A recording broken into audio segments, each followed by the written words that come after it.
അന്യനായി തഴുകി ഉറക്കമുണർത്തും എന്നച്ഛനെയാണെനിക്കിഷ്ടം.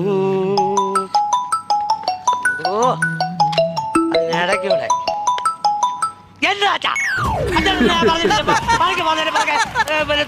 വിളിക്കരുതെന്ന് പറഞ്ഞിട്ടില്ലയോ? പിന്നെ എന്തിനാ വിളിക്കുന്നേ?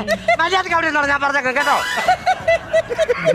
ഞാനൊന്നു കരയും അറിയാതെ ഉരുകുമൻ അച്ഛനെയാണെനിക്കിഷ്ടം. ആരാണ് ഇപ്പം വിളിച്ചേ? ഓ അച്ഛനാ. നല്ല സ്നേഹത്തിലാ ഇല്ലയോ? പിന്നെ ഞങ്ങളെ കൂട്ടുകാരെ പോലെ. നീത് മനസ്സിലായി കേട്ടോ. എങ്ങനെ ഇപ്പൊ മനസ്സിലായി. എടാ വൈറ്റ് അടിച്ചാൽ കുഴപ്പമുണ്ടോടാ? എന്നെ പൊന്നു മോനെ അടിക്കരുത്. അത് വിയർത്ത് കഴിഞ്ഞാൽ ഭയങ്കര മണമാണ്. അത് വിയർത്ത് നമ്മൾ ആദ്യത്തെ ഒരു സുഖമേ ഉള്ളൂ. ഞാൻ കഴിക്കുന്ന കാര്യമല്ല പറഞ്ഞത്. മതിലിന് വൈറ്റ് അടിച്ച വല്ലതും കുഴപ്പമുണ്ടോന്ന്. മതില്ല. ആ ആശാൻ വിളിച്ച് പറഞ്ഞാൽ വൈറ്റ് സിമെന്റ് അടിക്കണമെന്നേ പറഞ്ഞോളൂ. അത് ഏത് കളറാ അത് പറഞ്ഞോ?